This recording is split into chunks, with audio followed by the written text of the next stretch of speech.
नमस्ते। देखिए एक और गाने का पोस्टर जो है अभी अभी आ गया है पवन सिंह का, मतलब कि जो बीच में गैप था 10-15 दिन का, अब उसको लगातार जो है मेंटेन किया जाएगा। जी हाँ, क्वीन शालिनी इसमें है जो कि पवन सिंह के साथ लगातार बैक टू बैक जो है वो हिट दे रही हैं। तो क्वीन शालिनी है और गाने का बोल जो है सीजनली बोल है।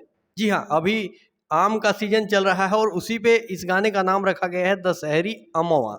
जी हाँ, और इस गाने को गाए हैं पावर स्टार पवन सिंह, शिल्पी राज। गाने को लिखे हैं बहुत ही बेहतरीन राइटर। मतलब अभी 2 ही 3 राइटर जो हैं वो चल रहे हैं, जिसमें से एक राइटर हैं विजय चौहान और वही इस गाने को लिखे हैं। और गाना जो है टी सीरीज हमार भोजपुरी, टी सीरीज हमार भोजपुरी, जो टी सीरीज का भोजपुरी रीजनल चैनल है उस पे आने वाला है।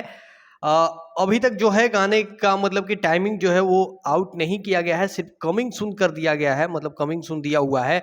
तो गाना जो है टी सीरीज पे कमाल का ये गाना दशहरी अमवा, और मुझे लगता है इसका नाम इतना हिट है तो गाना भी हिट होने वाला है। जी हाँ, तो अब फिर से जो है back to back Pawan Singh का गाना आप लोग को देखने को मिलेगा। तो आप सब तैयार हो जाइए, मिलते हैं अगले वीडियो में नए अपडेट के साथ।